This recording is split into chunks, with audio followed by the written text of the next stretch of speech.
नमस्कार। आज के इस वीडियो लेक्चर में आपका स्वागत है। यह lecture BSc home science part 2 की छात्राओं के लिए तैयार किया गया है। उनके paper nutritional management in health and disease के यूनिट 2 तथा बीए पार्ट 3 की गृह विज्ञान की छात्राओं के second paper food and nutrition के लिए यह उपयोगी है।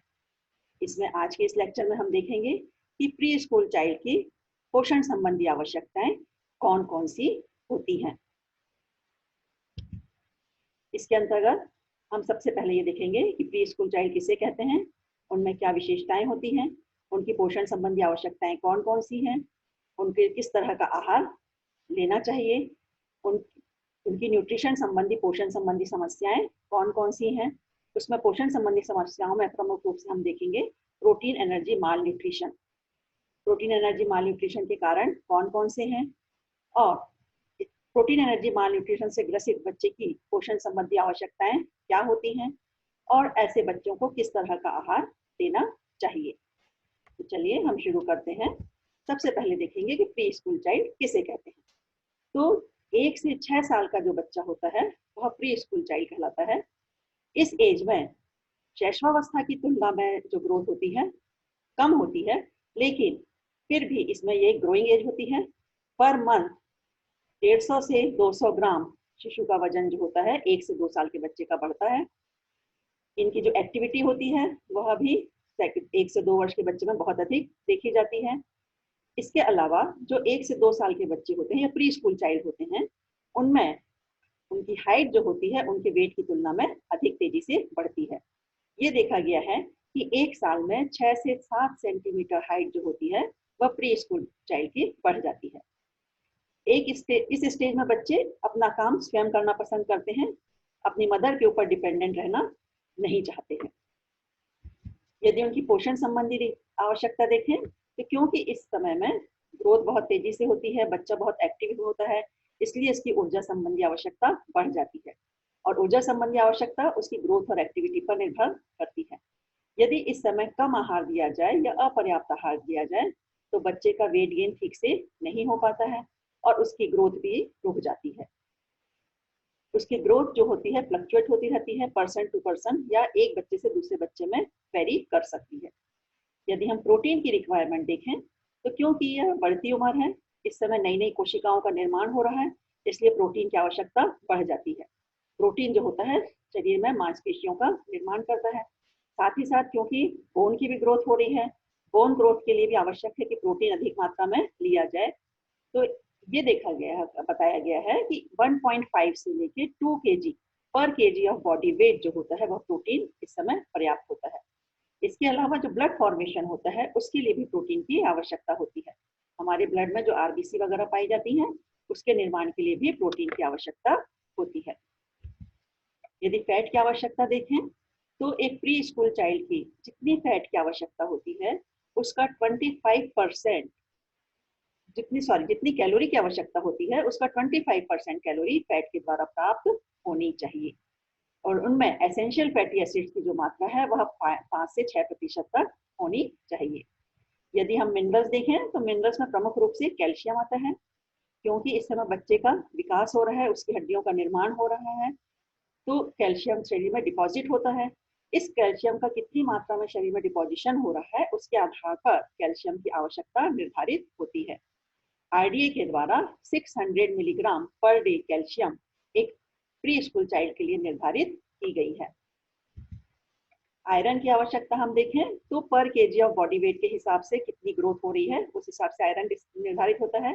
30 मिलीग्राम आयरन जो होता है इस उम्र के व्यक्ति को देना चाहिए। 0.25 से लेके 0.5 मिलीग्राम पर केजी ऑफ बॉडी वेट इस उम्र में आयरन दिया जाता है। यदि हम विटामिन देखें तो विटामिन ए इस समय बहुत आवश्यक होता है। सामान्यतः जो इंडियन बच्चे होते हैं उनके ब्लड में विटामिन ए की डेफिशिएंसी देखी जाती है। ब्लड में विटामिन ए, ब्लड सीरम में विटामिन ए का लेवल कम होता है। तो ऐसे बच्चों के लिए 100 माइक्रोग्राम विटामिन ए उनके कम से कम अतिरिक्त मात्रा उनके आहार में होनी चाहिए। 100 माइक्रोग्राम से कम किसी भी स्थिति में नहीं होनी चाहिए। आरडीए के द्वारा जो रिक्वायरमेंट सजेस्ट की गई है वह 400 माइक्रोग्राम पर डे 1 से 5 साल के बच्चे को दिया जाना चाहिए। यदि विटामिन ए कम मात्रा में दिया जाता है तो विटामिन ए की डेफिशिएंसी होती है और उसके कारण white out spots, night blindness और यदि बहुत ज़्यादा कमी हो जाए तो ब्लाइंडनेस तक भी देखी जा सकती है। विटामिन ए देने के लिए या तो मिल्क के फॉर्म में दे सकते हैं, एग के रूप में दे सकते हैं, कैरेट्स के रूप में, गाजर, हरी सब्जियों के रूप में विटामिन ए दिया जा सकता है और इस तरह के खान पान उसके आहार में सम्मिलित करना चाहिए ताकि बच्चे को विटामिन ए की कमी न होने पाए। विटामिन डी हम देखें तो क्योंकि इस समय हड्डियों का विकास हो रहा है, कैल्शियम की आवश्यकता अधिक है। विटामिन डी कैल्शियम के अवशोषण में मदद करता है, इसलिए विटामिन डी की भी आवश्यकता अधिक होती है। 200 इंटरनेशनल यूनिट इस एज ग्रुप में सजेस्ट की गई है। अब आता है water soluble vitamin B complex. तो विटामिन बी कॉम्प्लेक्स की रिक्वायरमेंट उसकी ऊर्जा संबंधी आवश्यकता पर निर्भर करती है और जैसे कि एडल्ट व्यक्तियों की आवश्यकता होती है उसी तरह से प्री स्कूल चाइल्ड की भी आवश्यकता होती है। पर 1000 कैलोरी के हिसाब से इनकी आवश्यकता निर्धारित की जाती है।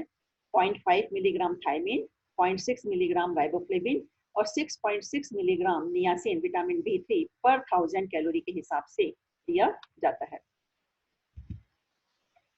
ये ICMR के द्वारा सजेस्ट की गई टेबल है।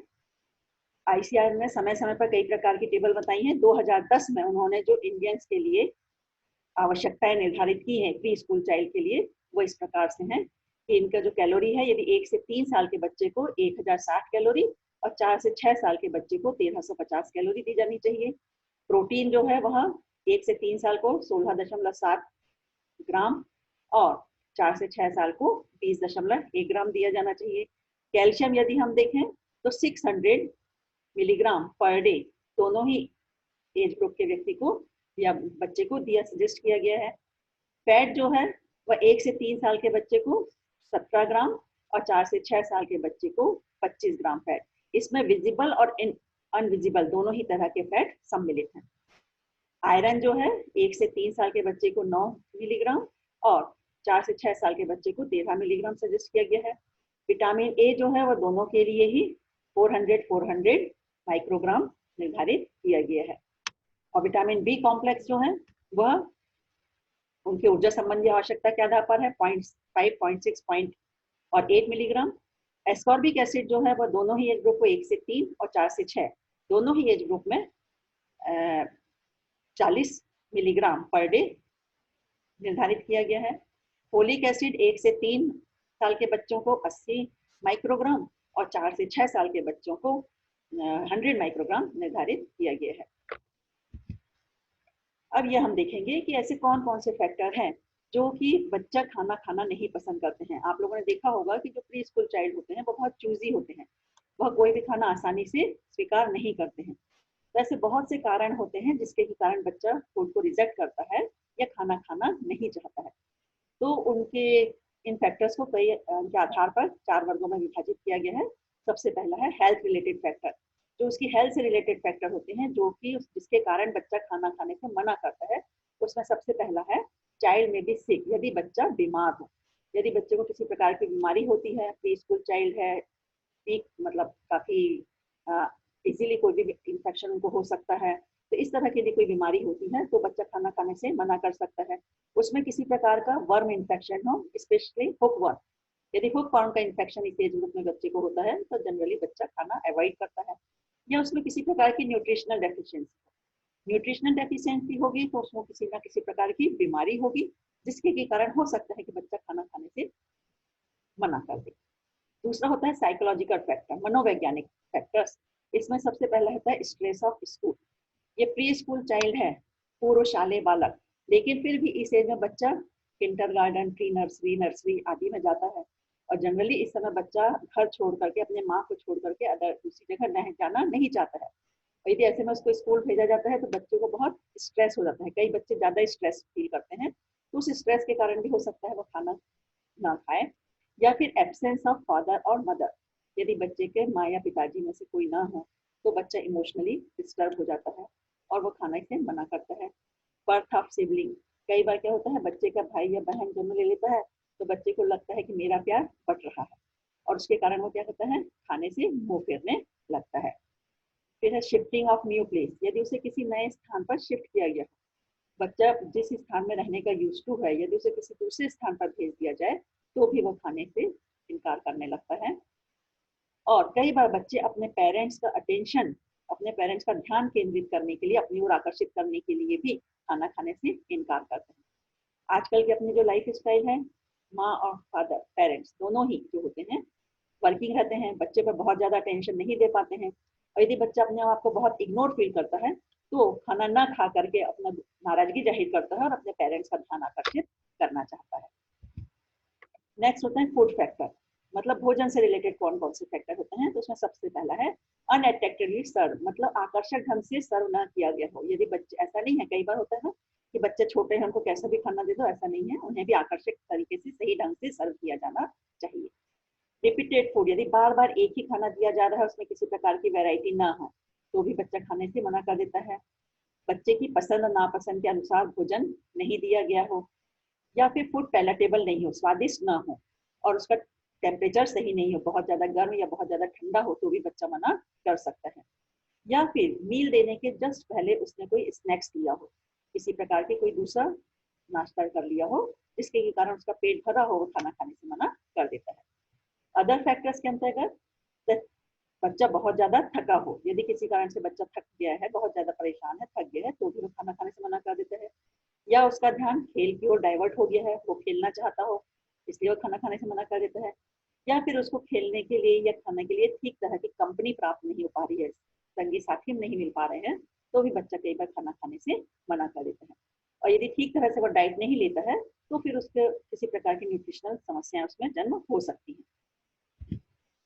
अब यह है डाइटरी गाइडलाइंस कि इस तरह के बच्चे को किस तरह का आहार देना चाहिए ताकि वो भोजन को रिजेक्ट ना करे। तो उसका जो आहार होता है क्वालिटी वाइज और क्वांटिटी वाइज सभी पोषक तत्वों से भरपूर होना चाहिए। मिल्क की मात्रा जितनी रिकमेंड की गई है, उसके अलावा उसे प्रोटीन रिच फूड की 2 सर्विंग अवश्य दी जानी चाहिए, क्योंकि बढ़ती उम्र है, इस समय प्रोटीन की आवश्यकता होती है, इसलिए प्रोटीन रिच फूड जरूर देना चाहिए। इसमें हम एग दे सकते हैं, जो नॉन वेजिटेरियन लोग हैं वो नॉन वेज भी दे सकते हैं, लेकिन जो नॉन वेज नहीं खाते हैं वह पनीर के रूप में, चीज के रूप में या पल्सेस के रूप में प्रोटीन बच्चे को प्रोवाइड करें। उसकी जो डाइट है उसमें फूड वैरायटी होना चाहिए, एक ही तरह का फूड हमेशा शामिल नहीं होना चाहिए। उसका फूड इंटेक जो होता है वो ये बढ़ जाएगा यदि उसके इंटरेस्ट का खाना आकर्षक ढंग से उसको दिया जाएगा। उसके फूड में वेरियस फ्लेवर्स होनी चाहिए, जैसे कि हम मिल्क दे रहे हैं और बच्चा मिल्क नहीं लेना चाह रहा है, तो अलग अलग तरह के फ्लेवर मिल्क हम दे सकते हैं, या मिल्क को अलग अलग रूप में दे सकते हैं, शेक के फॉर्म में दे दिए, चॉकलेट फ्लेवर दे दिए, आइसक्रीम या दूसरा जो भी फ्लेवर बच्चा पसंद करता हो उसके अकॉर्डिंग अलग अलग फ्लेवर में हम यदि उसको दें तो बच्चा खाना आसानी से सेवन करेगा। उसका फूड में जो भोजन होता है वो स्लाइटली सीजन होना चाहिए, मतलब हल्के से मिर्च मसाले होना चाहिए, ज्यादा मिर्च मसालों का उपयोग नहीं करना चाहिए। और बच्चे को जितनी वह खाना ले रहा है उससे ज्यादा खाना लेने के लिए फोर्स नहीं करना चाहिए। उसकी आवश्यकता के अनुसार जितना खाना वो ले रहा है, या कई बार होता है कि बच्चे का मन नहीं है तो उसे जबरदस्ती नहीं करना चाहिए। उसके जो मील का टाइम है, मतलब भोजन देने का इंटरवल जो है वह उसमें रेगुलरिटी होनी चाहिए, नियमितता होनी चाहिए। ऐसा नहीं है कि कभी भी उसको भोजन दे जाना है, नियमित समय पर उसको भोजन दिया जाना चाहिए। और लास्ट पॉइंट जो है कि कभी भी हड़बड़ी में या बहुत ज्यादा जल्दबाजी में बच्चे को भोजन नहीं कराना चाहिए। पेरेंट्स की भी जल्दबाजी नहीं होनी चाहिए, बच्चे की भी। कई बार बच्चा जल्दी जल्दी में ठीक से खाने का सेवन नहीं कर पाता है, इसलिए खाना हमेशा शांत वातावरण में और शांतता के साथ प्रदान करना चाहिए। ये फूड पिरामिड है जिसमें ये दर्शाया गया है कि 1 से 5 साल के बच्चे को कितनी मात्रा में किस तरह का भोजन देना चाहिए। तो सबसे ज्यादा जो आवश्यकता है वो वेजिटेबल और फ्रूट्स की है, जिन्हें सलाद के रूप में या डिफरेंट फॉर्म में हम दे सकते हैं। कम से कम 5 से 7 सर्विंग जो होती है वेजिटेबल और फ्रूट्स की होनी चाहिए। जो होल मील सीरियल्स हैं, जिसमें कि ब्रेड हो गया, आलू हो गया, पास्ता है, राइस है, अलग अलग फॉर्म में बना करके हम दे सकते हैं, इसकी 3 से 5 सर्विंग होनी चाहिए। मिल्क, योगर्ट और चीज, इनकी कम से कम 3 सर्विंग दिन भर में होनी चाहिए। मीट, फिश, पोल्ट्री या बीन्स वगैरह, पल्सेस वगैरह, इनकी दिन भर में 2 सर्विंग होनी चाहिए।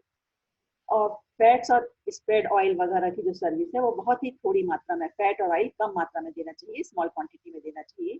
और ऐसे फूड जिनमें कि केवल कैलोरी है और सॉल्ट और शुगर है वह उनको बिल्कुल भी नहीं देना चाहिए, अवॉइड करना चाहिए। और दिन भर में बच्चे को कम से कम 6 कप वाटर अवश्य देना चाहिए। अब देखेंगे कि प्री स्कूल चाइल्ड की पोषण से संबंधित समस्या कौन कौन सी है। तो यूनाइटेड नेशन ने सर्वे किया था और ये देखा कि 46% जो बच्चे हैं 1 से 5 साल के, वह अंडर न्यूट्रिशन से पीड़ित हैं, मतलब उनमें अंडर न्यूट्रिशन देखा गया है। और उसमें से भी जो इंडिया में है 35 बच्चे जो हैं वह अंडर नरिश्ड हैं या माल नरिश्ड हैं। तो और जो साल भर में डेथ होती है उसका 50% कारण जो होता है वह माल न्यूट्रिशन या अंडर न्यूट्रिशन ही होता है। बच्चों में 1 से 5 साल के बच्चों में जो ज्यादातर माल न्यूट्रिशन देखा जाता है वो होता है प्रोटीन एनर्जी माल न्यूट्रिशन, ऊर्जा और कैलोरी संबंधी कुपोषण। प्रोटीन एनर्जी माल न्यूट्रिशन जो होते हैं उसमें कई प्रकार के पैथोलॉजिकल कंडीशंस होते हैं, कई प्रकार के सिम्टम्स होते हैं। और लेकिन प्रोटीन और एनर्जी की कमी अलग अलग प्रोपोर्शन में होने पे इसके सिम्टम्स जो होते हैं अलग अलग तरह के दिखाई देते हैं। कितनी मात्रा में प्रोटीन और कैलोरी की कमी हुई है उसके अकॉर्डिंगली इसके सिम्टम्स दिखाई देते हैं। तो इसमें जो सबसे पहला प्रोटीन एनर्जी माल न्यूट्रिशन में होता है क्वाशियाकॉर जो दिखाई देता है वो 2 से 3 वर्ष के बच्चों में, और जो मरासमस दिखाई देता है वह 1 से 2 साल के बच्चों में दिखाई देता है। अब यह है कि प्रोटीन एनर्जी माल न्यूट्रिशन के कारण कौन कौन से हैं। बहुत सारे कारण है प्रोटीन एनर्जी माल न्यूट्रिशन के। उसमें सबसे पहला जो कारण ये दिख रहे है कि पॉवर्टी एंड इग्नोरेंस और इलिटरेसी, मतलब गरीबी के कारण या अज्ञानता के कारण बच्चे को ठीक तरह से फीड नहीं किया जाता है। उसकी जो वीनिंग है वो बहुत जल्दी शुरू कर दी जाती है जिसके कारण उसको सही पोषक तत्व नहीं मिल पाते हैं। या फिर माँ जो है माल नरिश्ड है, उसके बच्चों की संख्या अधिक है और साथ ही साथ लेट वीनिंग शुरू कर रहे हैं तो भी प्रोटीन कैलोरी माल न्यूट्रिशन देखा जाता है। तो बच्चों यहाँ आप देख रहे हैं अर्ली वीनिंग भी नुकसानदेह है और लेट वीनिंग भी, क्योंकि 0 to 6 मंथ का जो बच्चा होता है माँ के दूध पर निर्भर रहता है। लेकिन जब 6 मंथ से ज्यादा हो जाता है तो उसे ऊपरी आहार देने की आवश्यकता होती है। लेकिन यदि वीनिंग लेट शुरू करेंगे तो उसे ऊपरी आहार नहीं मिल पाएगा, जिसके कारण क्या होगा वो माल नरिश्ड हो जाएगा। और यदि अर्ली वीनिंग कर रहे हैं तो भी क्या होगा, और यदि उसे सप्लीमेंट्री फूड सही तरह से नहीं दे रहे हैं तो भी बच्चा माल नरिश्ड हो सकता है और उसमें प्रोटीन कैलोरी माल न्यूट्रिशन देखा जा सकता है। या फिर एक दूसरा कारण होता है कि बच्चे का जन्म के समय वेट कम हो। यदि लो बर्थ वेट होता है तो भी बच्चा माल नरिश्ड हो सकता है, क्योंकि लो बर्थ वेट जो होते हैं वह ठीक तरह से सक नहीं कर पाते हैं, अपना फूड ठीक तरह से नहीं ले पाते हैं और जिसके कारण में माल न्यूट्रिशन देखा जा सकता है। या फिर कई प्रकार के सामाजिक परंपराएं होती हैं, रीति रिवाज होते हैं जो कि बच्चे को ये नहीं खिलाना, इस तरह का नहीं खिलाना, कई तरह के बाइंडिंग्स लगा देते हैं जिसके कारण भी प्रोटीन कैलोरी माल न्यूट्रिशन हो सकता है। पुअर हाइजीन या सैनिटेशन के कारण भी माल न्यूट्रिशन होता है। यदि पुअर हाइजीन रहेगा तो बच्चे में इन्फेक्शन ज्यादा बार बार होंगे, बार बार इन्फेक्शन होने के कारण उसका जो शरीर का न्यूट्रिशनल स्टेटस है वह सही नहीं रह पाएगा और उसमें प्रोटीन कैलोरी माल न्यूट्रिशन देखा जा सकता है। और एक और कारण होता है इनएडिक्वेट मेडिकल फैसिलिटीज। यदि मेडिकल फैसिलिटीज पर्याप्त मात्रा में नहीं हो, बच्चे को यदि किसी कोई बीमारी हो भी गई हो तो उसका उपचार ठीक तरह से नहीं हो पा रहा हो, जिसके कारण उसकी बीमारी बढ़ती जाती है या उसका प्रोटीन कैलोरी माल न्यूट्रिशन देखा जाता है। अब देखेंगे कि प्रोटीन कैलोरी माल न्यूट्रिशन कितने प्रकार का होता है। कई प्रकार का होता है, जैसे अपन ने देखा कि 2 से 3 वर्ष के बच्चे में तो या 2 से 5 वर्ष के बच्चे में क्वाशियाकॉर अधिक देखा जाता है और 1 से वर्ष तक के बच्चे में मरासमस अधिक देखा जाता है। तो क्वाशियाकॉर क्या होता है? यह ऐसी बीमारी है जिसमें कि बच्चे के फेस पर और लोअर लिम्ब पर, मतलब लोअर लिम्ब मतलब पैरों पर सूजन आ जाती है, ओडिमा देखा जाता है। साथ ही साथ उसकी ग्रोथ जो होती है वह रुक जाती है, बच्चे को भूख नहीं लगती है, उसको डायरिया देखा जाता है, बार बार उसको लूज मोशन होते हैं। लूज मोशन के कारण जो खाना वो ले रहा है वह भी उसके शरीर से निकलता जाता है, जिससे उसकी स्थिति बिगड़ती जाती है। एपेथी देखी जाती है बच्चे में, मतलब वो किसी चीज में इंटरेस्ट नहीं लेता है। डर्मेटोसिस देखा जाता है, मतलब पिगमेंटेशन, स्किन पर पिगमेंटेशन देखा जाता है, कभी हाइपर पिगमेंटेशन देखा जाता है तो कभी हाइपो पिगमेंटेशन देखा जाता है। उसकी जो स्किन हो जाती है वो फ्लैंकी पेंट हो जाती है, उसमें पैचेस दिखाई देते हैं। उसके बाल जो होते हैं वो छितरे हुए रहते हैं, बिखरे हुए रहते हैं, सॉफ्ट रहते हैं, पतले हो जाते हैं। इसके अलावा उसमें एंगुलर स्टोमेटाइटिस, मतलब होठों के किनारे जो होते हैं वह फटने लगते हैं, चिलोसिस और एनीमिया देखा जाता है। एनीमिया देखा जाएगा तो एनीमिया के कारण जो कॉम्प्लिकेशंस हैं वो भी उसमें दिखाई देने लगेंगे। इसलिए इस स्थिति को कंट्रोल करना बहुत आवश्यक होता है। अब यदि हम मरासमस देखें तो मरासमस 1 साल तक के बच्चे में ज्यादा देखने को मिलता है, 1 से 2 साल में भी देखा जा सकता है। इसमें उसकी जो ग्रोथ होती है रुक जाती है, बच्चा इरिटेट हो जाता है और कई बार बच्चा इतना ज्यादा इरिटेट हो जाता है वो किसी भी चीज में इंटरेस्ट नहीं लेता है। उसका जो वेट लॉस है बहुत तेजी से होता है। जो आइडियल वेट होता है उस उम्र का उससे 80% तक वेट लॉस जो होता है वह देखा जाता है। डायरिया बच्चे में बहुत फ्रिक्वेंटली बार बार डायरिया देखा जाता है जिसके कारण वह उसका न्यूट्रिशनल स्टेटस इंप्रूव करने में कठिनाई होती है। बच्चा को भूख लगती है तो कई बार वो खाना नहीं खाना चाहता है और उसका सबक्यूटेनियस फैट की मात्रा मतलब त्वचा के नीचे जो फैट होता है उसकी मात्रा बहुत कम हो जाती है जिसके कारण बच्चा सिकुड़ा हुआ श्रंक दिखाई देता है और डिहाइड्रेशन देखा जाता है। उसके शरीर का जो टेम्परेचर होता है वह अनियमित होता है, कभी बढ़ जाता है कभी कम हो जाता है। उसकी मांसपेशियां वीक हो जाती हैं। इसके अलावा एक और फीचर होता है जिसके से हम आसानी से मरासमक बच्चे को पहचान सकते हैं, तो उसका फेस मंकी फेस हो जाता है, उसका चेहरा बंदर के समान होता है। और क्वाशियाकॉर के बच्चे का जो फेस होता है वह moon face, full moon face होता है, चंद्रमा के पूर्णिमा के चांद की तरह उसका फेस हो जाता है। मतलब फेस उसका बहुत बड़ा रहेगा, पेट उसका बहुत बड़ा रहेगा और हाथ पैर उसके एकदम पतले होते हैं। फिर नेक्स्ट है मरासमिक क्वाशियाकॉर। मरासमिक क्वाशियाकॉर मतलब बच्चे में मरासमस भी देखा जाता है और क्वाशियाकॉर, दोनों ही लक्षण बच्चे में दिखाई देते हैं। नेक्स्ट होती है न्यूट्रिशनल ड्वार्फिज्म। ये जब बहुत लंबे समय तक एनर्जी की और प्रोटीन की कमी हो जाती है तो उसकी ग्रोथ बहुत ज्यादा रिटार्ड हो जाती है जिसके कारण उसका वेट और उसकी हाइट दोनों ही कम हो जाती है। उस एज के बच्चे के जितनी हाइट और वेट होना चाहिए दोनों ही बच्चों में कम हो जाती हैं। इसे कहते हैं न्यूट्रिशनल ड्वार्फिज्म। नेक्स्ट होता है अंडरवेट चाइल्ड। मतलब बच्चे का वजन जो होता है जेनेटिकली उस एज के बच्चे का और उस जाति के बच्चे का जितना वजन होना चाहिए वो उतना गेन नहीं कर पाता है। इसके अलावा उसमें कई प्रकार के जैसे गैस्ट्रोएंटेराइटिस, रेस्पिरेटरी और दूसरे इन्फेक्शन जो होते हैं वह देखे जा सकते हैं। ये है क्लिनिकल फीचर, प्रोटीन एनर्जी माल न्यूट्रिशन के क्लिनिकल फीचर जो कि एफए और डब्ल्यूएचओ के द्वारा बताए गए हैं। इसमें ये बताया गया है कि जो क्वाशियाकॉर है, पहले फर्स्ट कॉलम में बॉडी वेट दिखाया गया है कि स्टैंडर्ड से बॉडी वेट कितना होता है। तो जो क्वाशियाकॉर होता है इसमें 80 to 60% तक बॉडी वेट कम हो जाता है।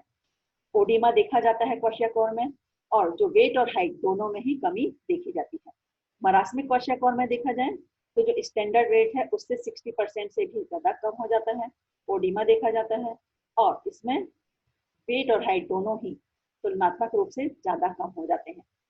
मरासमस यदि देखा जाए तो इसमें भी वेट स्टैंडर्ड वेट से 60% से भी कम हो जाता है, ओडिमा लेकिन इसमें नहीं देखा जाता है, लेकिन बच्चे की हाइट और वेट दोनों में ही कमी देखी जाती है। न्यूट्रिशनल ड्वार्फिज्म में यदि हम देखा जाए तो इसमें भी स्टैंडर्ड वेट से 60% से भी ज्यादा कम हो जाता है, लेकिन इसमें भी ओडिमा नहीं देखा जाता है और हाइट और वेट में कमी देखी जाती है लेकिन जो कमी होती है बहुत कम होती है, मिनिमल होती है। अंडर वेट चाइल्ड यदि हम देखें तो उसका जो वेट होता है स्टैंडर्ड वेट से 80 से 60% तक कम हो सकता है, इनमें ओडिमा नहीं देखा जाता है और उनकी जो हाइट और वेट होती है उसमें कमी देखी जाती है। अब देखेंगे न्यूट्रिशनल रिक्वायरमेंट पीएम के मतलब प्रोटीन कैलोरी एनर्जी माल न्यूट्रिशन से ग्रसित बच्चे की पोषण संबंधी आवश्यकताएं। तो क्योंकि प्री स्कूल चाइल्ड वैसे ही ग्रोइंग एज होती है, उनकी ऊर्जा प्रोटीन संबंधी आवश्यकता अधिक होती है और जो माल न्यूट्रिशन है इसमें हमको और विशेष ध्यान देना पड़ता है। सबसे पहले तो क्योंकि इसमें वेट कम होता है तो उनके वेट को नॉर्मल वेट पर लाना है, उनके इसलिए उनको हाई कैलोरी डाइट देने की आवश्यकता पड़ती है। प्रोटीन भी अधिक देना पड़ता है क्योंकि उनके शरीर में जो प्रोटीन की कमी हो गई है उस कमी को पूरा करने के साथ साथ जो एक प्री स्कूल चाइल्ड की प्रोटीन संबंधी आवश्यकता है उसको भी पूरा करना जरूरी होता है। तो इसमें यदि हम एनर्जी देखें तो जो पीएम के बच्चे होते हैं उनको 150 से लेके 200 कैलोरी पर KG of body weight per day देना आवश्यक होता है। जो चिल्ड्रन 2 साल से कम के हैं उन्हें 200 कैलोरी पर डे पर केजी ऑफ बॉडी वेट और जो 2 साल से अधिक हैं उन्हें 150 से 175 किलो कैलोरी पर KG of body weight per day देना आवश्यक होता है। यदि हम इतनी कैलोरी देंगे तो बच्चा जो अंडर नरिश्ड है वो अपने वेट को गेन करके नॉर्मल वेट की स्थिति में आ सकता है। प्रोटीन जो है वह 5 ग्राम पर KG of body weight suggest किया गया है, ताकि वो अपने वेट को गेन कर सकें, नॉर्मल वेट पर आ सकें और उनके शरीर में मसल्स का निर्माण हो सके। और ये देखा गया है कि जो कैलोरी संबंधी आवश्यकता का 10% जो है वह प्रोटीन से पूरी होनी चाहिए। फैट यदि हम देखें तो टोटल कैलोरी संबंधी आवश्यकता का 40% जो है वह फैट के द्वारा पूरा किया जाना चाहिए। फैट जो है उसमें बटर, मिल्क, कोकोनट मिल्क आदि दिए जा सकते हैं। अनसैचुरेटेड फैट भी ज़्यादा मात्रा में नहीं देना चाहिए, क्योंकि ये जो अनसैचुरेटेड फैट होते हैं ये डायरिया को बढ़ाते हैं। विटामिन और मिनरल्स यदि हम देखें तो प्रोटीन कैलोरी मालनरिश बच्चे के आहार में विटामिन और मिनरल्स की मात्रा अत्यधिक होनी चाहिए, और यदि हम उनको एनर्जी और प्रोटीन अधिक मात्रा में देंगे तो उसके अकॉर्डिंगली उनके विटामिन और मिनरल्स की मात्रा भी हमको बढ़ानी होगी। ये है उनकी डाइटरी गाइडलाइंस कि उनका जो भोजन है, जो प्रोटीन एनर्जी माल न्यूट्रिशन है वो रूरल एरिया में, स्लम एरिया में ज़्यादा देखा जाता है। तो उनके जो डाइटरी गाइडलाइन हो इस तरह से है कि लोकली अवेलेबल जो फूड है उनको उनके आहार में शामिल करना चाहिए।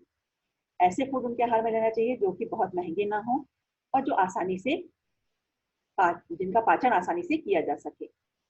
कम से कम 100 ml मिल्क उनके आहार में होना अवश्य चाहिए, और यदि पेरेंट्स अफोर्ड कर सकते हो तो मिल्क के साथ साथ एग भी उनको दिया जा सकता है। आप जानते हो कि एग का जो प्रोटीन होता है बहुत ही अच्छी क्वालिटी का प्रोटीन होता है।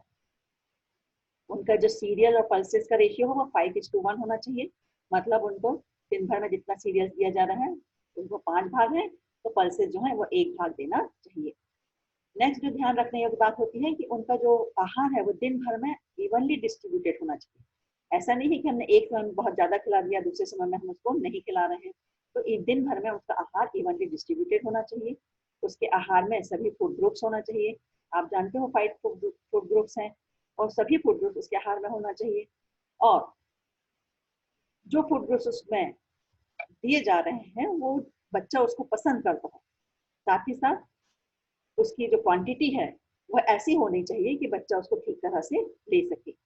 यदि हमको उसकी कैलोरी की मात्रा बढ़ानी है तो हम उसमें उसके आहार में ऑयल को बढ़ा करके या बनाना आदि दे करके उसको कैलोरी संबंधी आवश्यकता को पूरा कर सकते हैं। बनाना जो होता है वह डायरिया को रोकता है। बाउल बाउंडर है, मतलब वह हमारे दस्त को या डायरिया को, डिसेंट्री को रोकता है। इसलिए और इस उम्र में क्या होता है या इस बीमारी में क्या होता है, डायरिया बहुत फ्रिक्वेंटली देखा जाता है, इसलिए बच्चे को बनाना या केला दिया जा सकता है। धन्यवाद। Thank you.